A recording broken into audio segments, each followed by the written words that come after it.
Dangerous Assignment, starring Brian Donlevy as Steve Mitchell.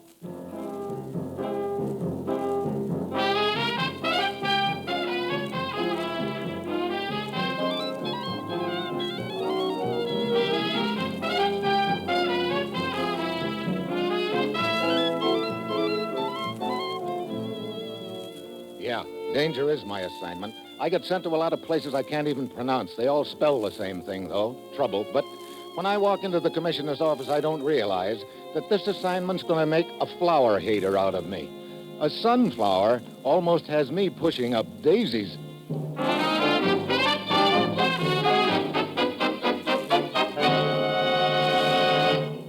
Morning, Commissioner. Ruth said you had an assignment for me. I do, Steve. Your plane leaves for South America in 1 hour. South America? Pretty hot down there this time of year, isn't it? Not as hot as it'll be after you get down there. Well, send me off to get shot at on a note of gaiety, I always say. Okay, what's the deal?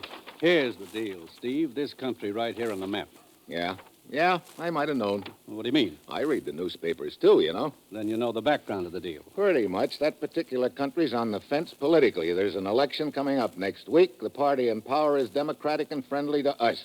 The minority party is fascist and not friendly to us. Right. Last night, Borrego, head of the minority party, was murdered. What? And what's worse, the man they suspect of murdering Borrego is an American named Hartley. Oh, fine. Has he been arrested? No, he's in hiding somewhere in that country. It's a mess, Steve.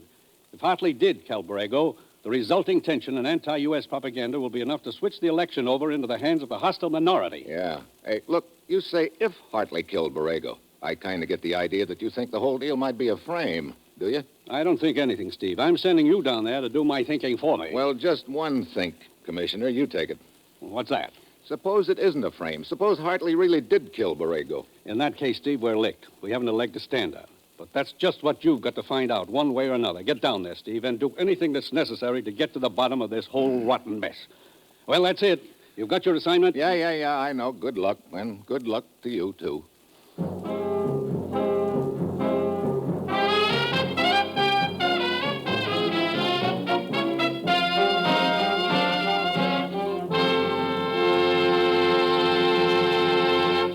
The National Broadcasting Company is presenting Dangerous Assignment, starring Brian Donlevy in the role of Steve Mitchell, colorful two-fisted government agent.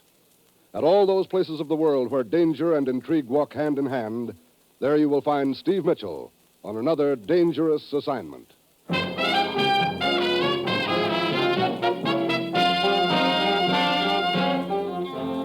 Sure, I've got my assignment. Fly down to a Latin American country and find a murder suspect named Hartley. Then prove that the charge against him is just a frame to swing an election. And all of this, of course, in the face of the few characters from an opposing team who'll be trying, no doubt, to take me out of the ball game for keeps.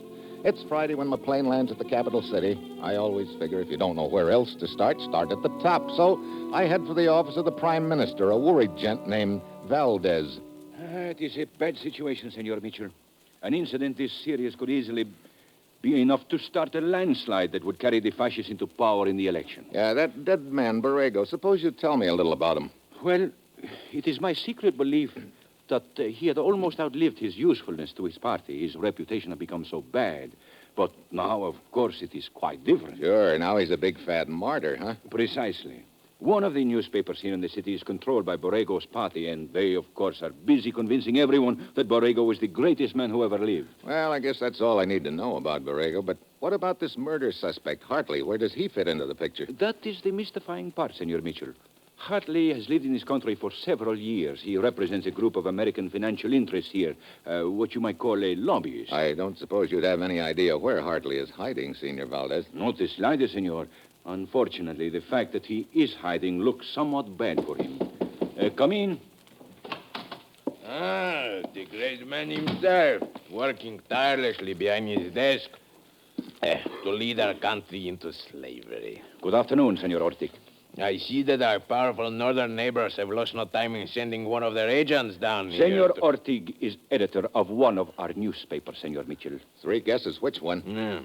And you have issued the necessary orders to the so-called head of our government, Senor Steve Mitchell? Look, Ortiz. Senor Ortiz, your insolence is by now familiar to me, but I must ask you, if you intend to converse with us, that you observe the common courtesies. One does not speak with the mouth full. See, you are right. You see this, Senor Steve Mitchell? Being but a poor, ignorant citizen, I'm not familiar with some of the refinements of life.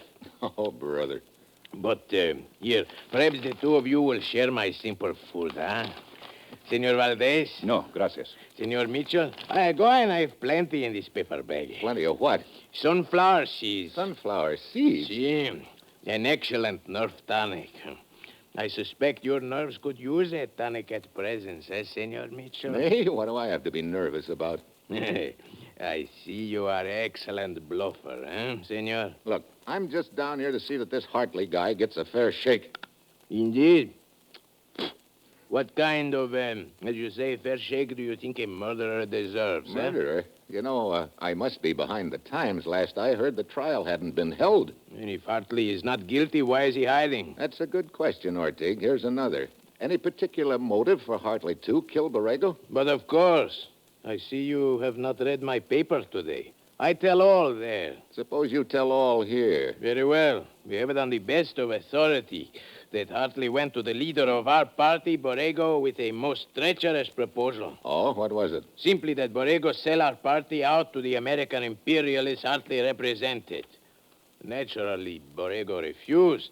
Hartley killed him. Sounds real simple to hear you tell it. But there's just one thing wrong with it. Your party isn't in power. How could Borrego, as its leader, be in a position to make any deals of the kind you describe? You forget that after next week, my party will be in power. That is to be decided by election, Ortig. A foregone conclusion, Valdez. You seem pretty sure of yourself. I suppose you've already got a job picked out for yourself in the new model state. Sure, director of... I'd be most happy to serve in whatever capacity I can. You better not cut your sunflower seeds before they're hatched, Ortig. And you, senor, had better not count on accomplishing anything by this trip. Oh? Hartley is guilty. He'll be captured sooner or later, and no amount of this whitewashing by you and Valdez Party can change that. Ortig, I warn you. Rest assured I will give the nature of your mission wide publicity, Mitchell. Now, look, I see you do not want publicity, eh? Then I shall be more delighted than ever to give it to you. Senor Ortig, I am certain we have nothing more to say to each other. Perhaps you are right, Senor Valdez. The time for talk is past. If I cannot persuade either of you to share my sunflower seeds, I'll leave. Sunflower seeds. Let's see. They use those in chicken feed, don't they? What do you mean by that? Nothing at all. I'll see you later, Ortig. Indeed you will. Well, an old-time showman in the States once said he didn't care what they wrote about him as long as they spelled his name right. I guess that goes for me, except I hope they spell the name of my hotel right, too. But I thought you did not want any publicity. I just let Ortig think that so he'd be sure to give me plenty. Ah, I understand. If this Hartley, wherever he is, should read in the paper who and where you are, he may try to contact you. That's about the size of it. Well, I'll be getting along. The best of luck to you, Senor Mitchell. But please remember, from this moment on, you are entirely on your own.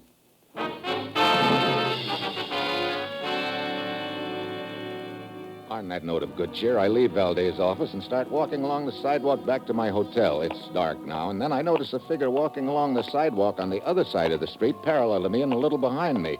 Just a hunch, but I speed up a little. So does he. Then I slow down. He follows suit. Now, I'm sure he's following me. Suddenly, I turn down a side street. I hear hurrying steps behind me. Then, suddenly ahead of me, I see another figure. It's a trap. An alley opens up to my right. I dive into it. The slugs rustle my eyebrows. Then it's quiet. I wait a minute, then ease out of the alley. No one in sight. I turn the corner, and there's a figure in the doorway. I jump him. Let go of me! Just stand still, Buster. I said let go of me! That the same gun you were popping away at me with a minute ago? I'll take it. There. You have made a mistake, Senor Mitchell. I've made a mistake, but you know my name, huh? Don't give me that. I know your name because I have been following you. That's what I mean. But I am not one of those who shot at you a moment ago. Now, look, you expect me to believe that you didn't Mitchell, shoot... I do not feel obligated to prove what I say to you. And yet, if you will kindly place my gun under your nose and smell of it, you will see that it has not been fired recently. Huh? Well, no, it hasn't. Look, if you didn't take that shot at me, who did? 2 men were following you. They ran off before I could get to the scene. Who are you, and how come you know my name? I'm Alfred Goya, chief of police. What? Precisely. And now may I have my gun back? Why, yeah, but I still don't see why you were following me. To warn you, Senor Mitchell. I know who you are and why you are here. Oh, you want me to keep hands off, huh? You could not have stated it more clearly. I guess that sort of tips me as to which camp you're in. You are mistaken again, senor. I am in neither camp. Then what is your angle in this deal? My angle, as you call it, is quite simple. Politics is not my business, but law enforcement is. I have the best police force in South America. At present, we are engaged in the search for a fugitive from justice. Hartley? Hartley. I do not intend to let anything or anyone interfere with that search, Senor Mitchell, and by anyone, I mean chiefly you. Well, you've made yourself pretty clear, Goya. What happens if I sort of get in your way somewhere along the line? My policemen are quite zealous, Senor Mitchell, and the penalty for obstructing justice is quite severe. Need I say more?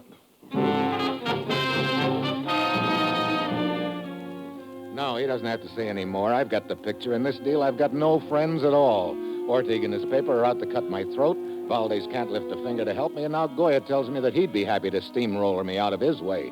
I go back to my hotel. The papers are out by now with a story about me, so I wait in my room a couple of hours on the chance that Hartley might contact me, but nothing happens. Finally, I give up, and I go down to the bar for a drink.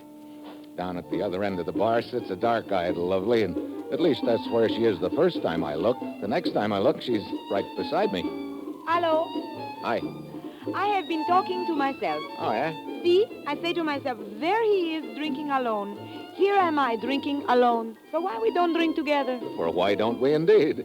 Now I ask myself questions.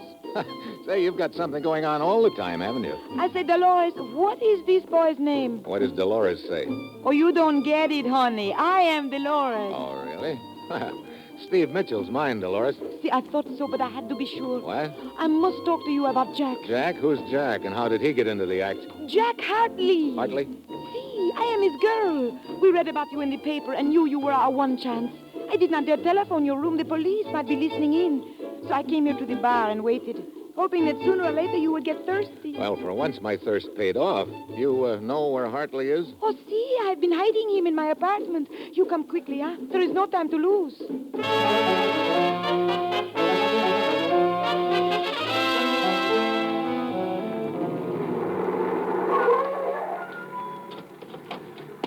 That's the apartment house up ahead. Ah, see.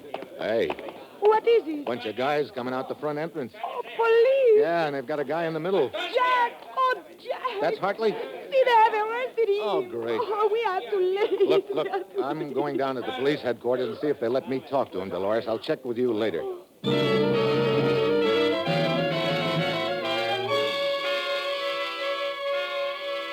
I find Goya in his office. With him is the editor, Ortig, smirking happily through a face full of sunflower seeds.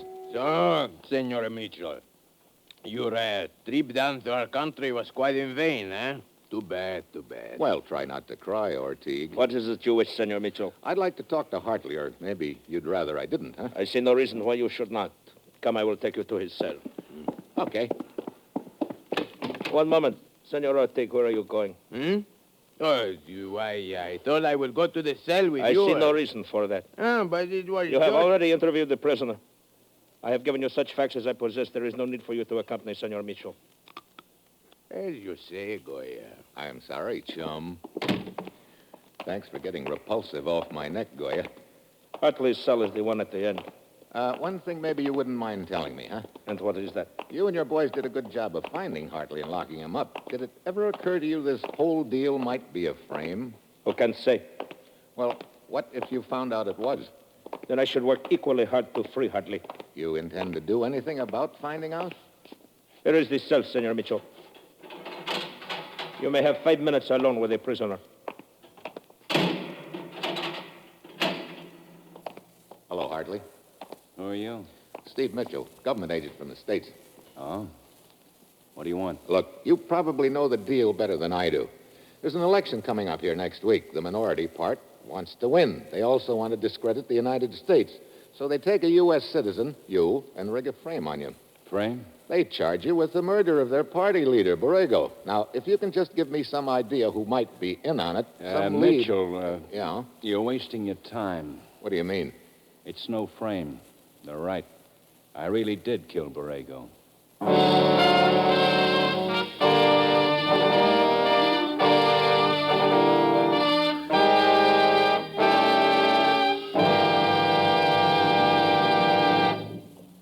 It's the Silver Jubilee on NBC. Tomorrow on most NBC stations, listen for the premiere of Pete Kelly's Blues. Pete Kelly. He lived the fast life of a Prohibition musician when Kansas City was the heart that beat the tempo of the Roaring Twenties. His trademark was a Boston three-star cornet. His big year was 1922. You'll step into his world when you hear radio's newest dramatic half-hour, Pete Kelly's Blues, beginning tomorrow on most NBC stations. Hear it, you'll like it.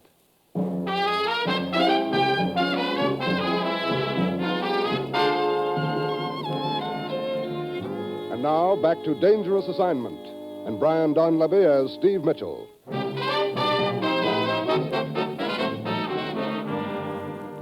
Let me have that again, Hartley. You heard me right the first time, Mitchell. I killed Borrego, so they caught up with me. Like I say, you're wasting your time. Why did you kill him? I wanted to cut Borrego in on a big business deal. If his party won the election, it would have meant about 2 million pesos to split. But he didn't see it my way and threatened to make trouble for me. You mean the story that Ortiz ran in his lousy paper was true? Yeah. I don't know. I just can't seem to believe... Hey, wait a minute. Huh? Come over here. Yeah, what's the matter? I want to look at you under the light. Hey, what are you doing lifting my eyelids? Just want to see something. Huh. Pupils normal. Look, I haven't been drugged, if that's what you mean. You sure? I ought to know. Hartley, I don't know if you realize what this killing could mean. A possible split between this country and ours. The beginning of a new fascist movement. Brother, you couldn't have done a better job of selling us down the river if you tried. Will you lay off the sermon? I got troubles enough without you. Okay. I'll be seeing you, Hartley. Yeah? Why? That's a good question. If I can think of an answer, I'll be back.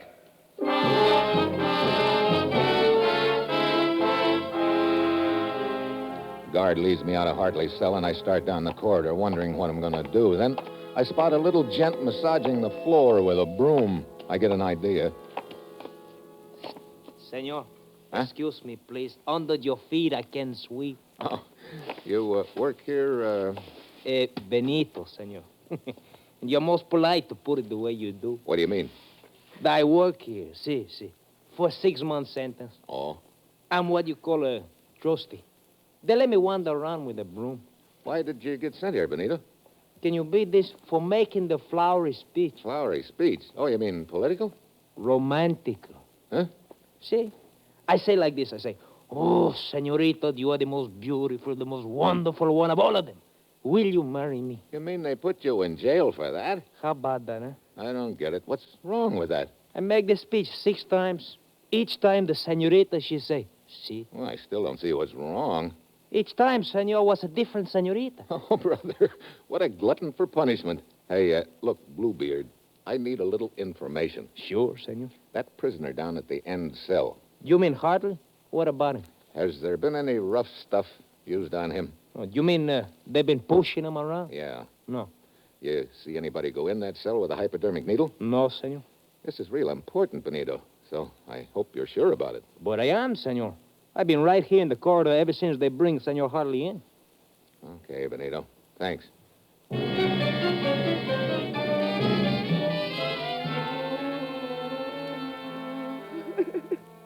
Oh, look, Dolores. Crying about Hartley's not going to help. I just don't see what else I can do. I know, Senor Mitchell, you have been most kind to do all you have. It is just I cannot seem to believe it. And yet I guess from the first I knew. Why did he hide? I kept asking myself. Yeah, I know.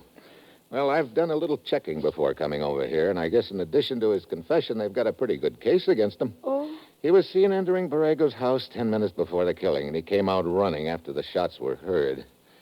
And it's funny, though. Senor? Oh, nothing. Just a feeling in the pit of my stomach. Well, I do not understand. Wondering if I've overlooked anything. What would it be? Search me. It's just that there's something about this deal that doesn't quite sit right with me. Oh, Senor Mitchell, do you think there is any chance at all that he could be innocent? I don't know. Right now it looks real doubtful, Dolores, so don't get your hopes up. But I just happen to think of one place I haven't looked for any new leads. Where is that? His apartment. Come on.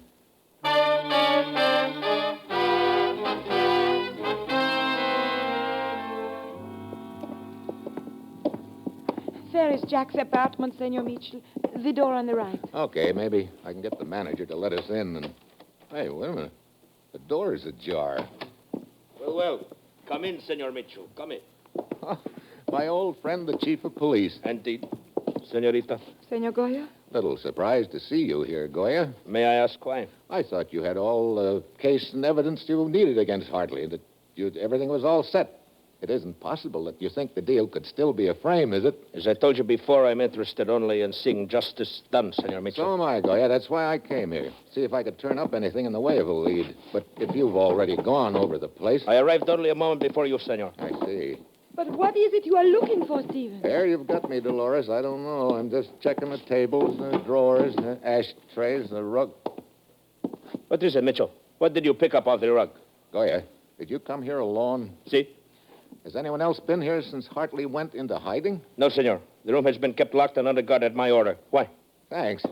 Where are you going, Senor? See you later.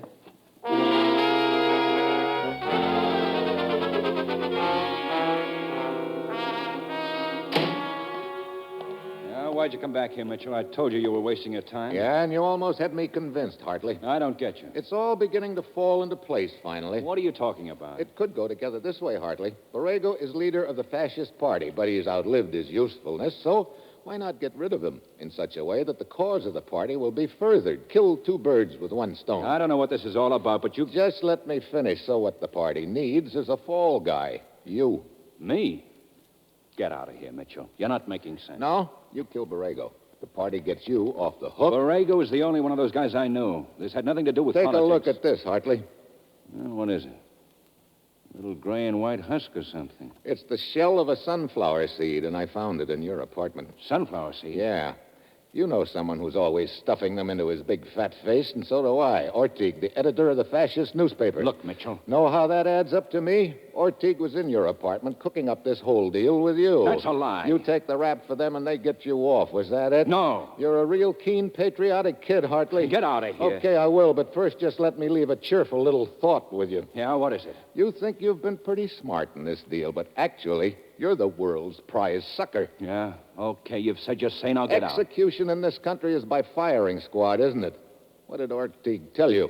That he had connections who'd make sure there were blank cartridges in the gun? Shut up and get out of here. You know, from the look on your face, I'd say that was the gag, all right. Blank cartridges in the firing squad gun. You through now? Sure, I'm leaving. And there's something to remember me by. You really think your beloved party boys want somebody left alive who knows as much about the deal as you do? What do you mean by that? You really think those are going to be blank cartridges? Mitchell, So long, Hartley.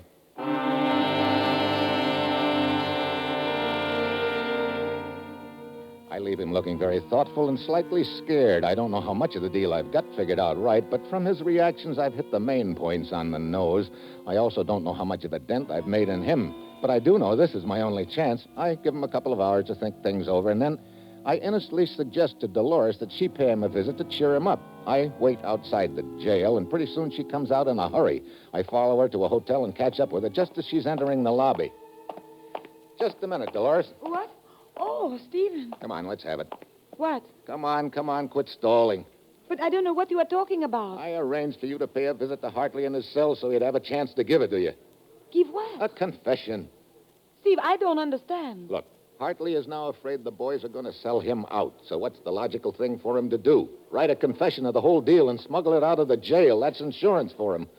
He gave me no such document, Look, Steve. you want to help him, don't you? You know I do, but I'm telling you the truth. He gave me no such document. But I'd have sworn he would have. Don't tell me I've figured this whole deal wrong and...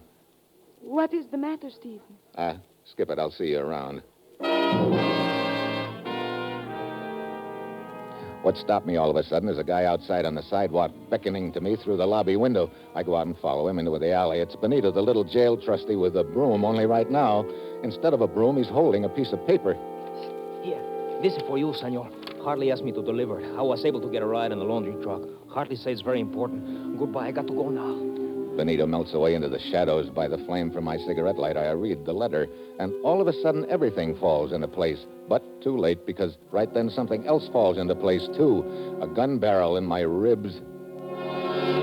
Such a nasty letter, Stephen. Well, you know the old saying, Dolores. Eavesdroppers always hear ill of themselves. I guess that also applies to reading letters over other people's shoulders. Fortunate for me that only you have read the letter, Stephen. It sure is. It says that you killed Borrego and sugared Hartley into taking the rap, telling him he'd be taken care of. He would have been, too. Sure, by the firing squad with real bullets. That shuts his mouth. Your party is rid of Borrego and rides into power on a wave of anti-U.S. feeling. You analyze our plan very well. And I must thank you for mentioning the possibility of Hartley writing such a letter as this, Stephen. Otherwise, I might not have known about it. But when I saw the little man beckoning to you through the window, I followed. Yeah, you can chalk that bloomer up to me, all right.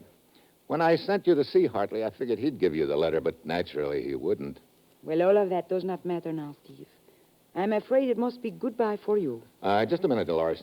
What is it? Stand still, Steve. You can't get away with this, you know. No, and why not? That little guy who brought me this letter. What about him? He left. No, that's where you're wrong. He's still around in the shadows right near here. Stephen, really, you can do better than that. Sure, he's really a policeman, special police, one of Goya's men. Stephen, really? We rigged that act in the lobby window to draw you out here in the alley. We figured you might start shooting in the hotel and somebody'd get hurt. You have quite an imagination, Steve. That right hand of yours, I see you bringing it up slowly. Stop it. Better drop the gun, Dolores. Like I tell you, Benito is standing right over there in the shadows, and he's got you covered. The oldest bluff in the world. No bluff, senorita. Hey, he is there. What in the world? Thanks for turning your head, baby. Too late. I'll take the gun now. Thanks. You tricked me. Yeah, so I did, as it turned out. But believe me, it was as big a surprise to me as it was to you. What, you were just bluffing. I sure was. Senor Mitchell, you all right? Yeah, Benito. Thanks to a big assist from you. You'll be interested in knowing that I just passed you off as one of Goya's special police. Indeed. That makes you a quick thinker, senor. Yeah, I told Dolores you rigged that act in the lobby window to draw her outside so nobody'd get hurt. See, very quick thinker. Also slightly psychic. Psychic? See, that is why I lure her outside. Wait a minute. Who are you? You just said it. One of Goya's special police. Oh, brother. Now I've seen everything. You see, Goya, like yourself, suspected a frame. I was stationed at the jail. When Hartley lost his nerve and wrote the confession, we know that we are right. But we needed to catch the senorita also. And now we have caught her. Well, looks like Goya deserves a lot more credit than I gave him. He's a good man, senor. Who incidentally think the same thing about you. Oh? He is interested in knowing what clue put you on the right path. Sunflower seed in Hartley's apartment? See, that connected Hartley and Ortiga. Yeah.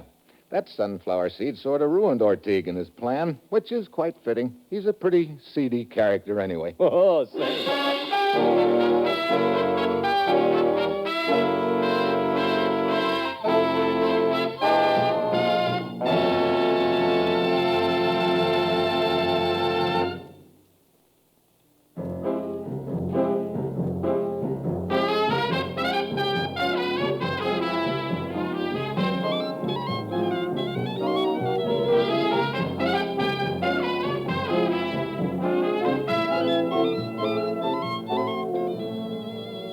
Dangerous Assignment, starring Brian Donlevy as Steve Mitchell with Herb Butterfield as the commissioner, is written by Bob Reif and Adrian John Doe, with music by Robert Armbruster, and is produced and directed by Bill Karn. Others in the cast were Bill Conrad, Betty Lou Gerson, Tony Barrett, Paul Frees, and Bill Johnstone. Be with us again next week at this time when Brian Donlevy, starring in the role of Steve Mitchell, will embark on another dangerous assignment.